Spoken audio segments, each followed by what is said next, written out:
হাথুরু সিংহে কি এই টিমটা থেকে বেস্ট আউটপুটটা নিয়ে আসতে পারছেন? আগের বারের হাথুরুকে আমরা যেমন দেখেছিলাম। না, আমার মনে হয় না যে আগের বার হাতুরু আর সাথে এই হাতুরুর মানে যে হাতুরু আমাদের পারফরমেন্স বের করেছে, হাতুরুর সময় হিসেবে আমরা দারুণ সাকসেসফুল ছিলাম। এবং আমি এখন সবাই আমাকে বলে, আমার সাথে বলে হাতুরুর মানে কোনো দ্বন্দ্ব আছে, যুদ্ধ আসলে কিছুই নাই।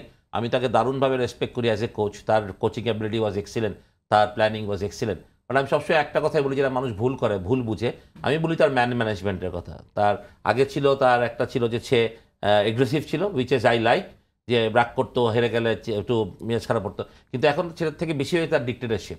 এই দুটা জিনিস যদি কমে, আমি সে যে ডিক্টেটরশিপটা কমায়, সে head coach, everybody knows. But এটা ফলো করে বলতে হবে না বা প্রমাণ করতে হবে না যে আমি হেড কোচ, আমার কথা সবাই শুনে, মানে আমি রাজা তোমরা সব প্রজা, এরকম হওয়া যাবে না। কিন্তু ক্রিকেট এরকম চলে না। সুজন ভাই, হাথুরু সিংহের রোলটা কি এখানে? আমি জানি না কি, ডেফিনেটলি তার রোল তো সবচেয়ে প্রধান হওয়া উচিত, বিগ কোচ।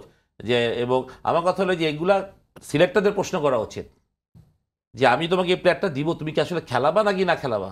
যদি তুমি নাই খেলা, ড্রেসিং রুমে রাখতে চাও, তো তুমি আন্ডার-19 থেকে দুটো বাচ্চা ছেলেকে নিয়ে ড্রেসিং রুমে খেলা, তারা ড্রেসিং রুম অ্যাটমসফিয়ারটাও শিখলো, দেখলো, ফিল্ডিংয়ের সময় কাজে লাগলো। তো তুমি যখন ঢাকার একটা আমাদের লিস্টের মেইন টুর্নামেন্ট চলছে, তখন তুমি প্লেয়ারগুলোকে নিচ্ছ, তুমি খেলাচ্ছ না, তাদেরকে বাদও দিচ্ছ, কিন্তু তুমি অফ ফর্মে প্লেয়ার থেকে নিয়ে যাচ্ছ। পারভেজ ইমন ঢাকা লিগে 600 উপরে রান করা ছেলে, তোকে একটা ম্যাচে তুমি খেলালে না। তুমি একটা ছেলেকে কিভাবে, আমরা নতুন ছেলেকে দেখবো, কিভাবে সুযোগ দিব, সেই সাহসটা দেখো আমরা দেখাতে পারছি না কেন? ইটস ভেরি মানে মানে সামটাইম আমারও প্রশ্ন হয় যে কেন দেখাতে পারছি। নগদে 500 টাকা বা তার বেশি পেমেন্টে পেতে পারেন ঢাকায় জমিসহ 20 কোটি টাকার পুরস্কার।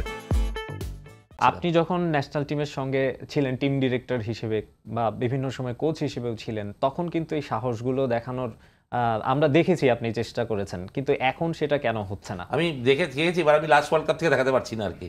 যেহেতু লাস্ট ওয়ার্ল্ড কাপে আমি টিম ডিরেক্টরের একটা পদ ছিল আমার, কিন্তু সেই ওয়ার্ল্ড কাপে আমার কোনো রোলই ছিল না আসলে। দামটা ছিল আমার টিম ডিরেক্টর, বাট আমার কোনো রোল ছিল না ইনফ্যাক্ট।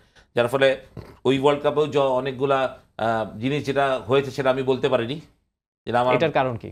যেহেতু আমার আমার ওই আমি যখন আমার টার্মস অফ রেফারেন্সটা পেলাম, টটটা পেলাম, তখন আমার কাছে প্রমাণ ছিল যে আমি টিমের এইসব ব্যাপারে কথা বলতে পারবো না। তখন আমি সেটার মধ্যে যাইনি। তা এটা পরের কথা, এটা শেষ, অনেকবার বলেছি, এটা আর বলতে চাই না। বাট আমি মনে করি যে হ্যাঁ, কোচ এবং ক্যাপ্টেনের তো অবশ্যই এটা একটা রোল থাকা উচিত। তাদের যে ডিসিশন মেকিংগুলা, যেমন আপনি যদি এইভাবেই চিন্তা করেন, আমরা ইউএসের সাথে যখন প্রথম ম্যাচটা খেললাম, এখান থেকে জিম্বাবুয়ে যখন আমরা খেলে গেলাম, Tanzid Tamim was the best player, মানে টপ ওপেনিংয়ে ওই যে ফর্মের প্লেয়ার। আপনি কি করলেন? আপনি আমেরিকাতে প্রথমেই ওকে ড্রপ দিলেন এবং ইউ প্লেইং, আপনি খেললেন একটা সিমার কম নিয়ে, যেটা বাংলাদেশ অনেকদিন খেলে না। You don't play the third seamer. কেন? এই প্রশ্নটা করার লোকটা কোথায় আমাদের?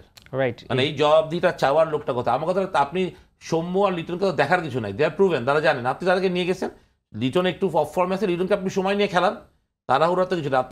নগদে 500 টাকা বা তার বেশি পেমেন্টে পেতে পারেন ঢাকায় জমিসহ 20 কোটি টাকার পুরস্কার। আমেরিকার সাথে যে ম্যাচ হারলে যে আপনার দেশের আপনার কনফিডেন্ট নষ্ট হবে এবং দেশের মানুষেরও একটা আত্মবিশ্বাস ভাটা। দেশের মানুষ সবাই চায় বাংলাদেশ ভালো খেলুক, জিতুক। তো আপনি কি করলেন? আলটিমেটলি ওই একটা ভুল ডিসিশনে সিরিজটা হারলেন।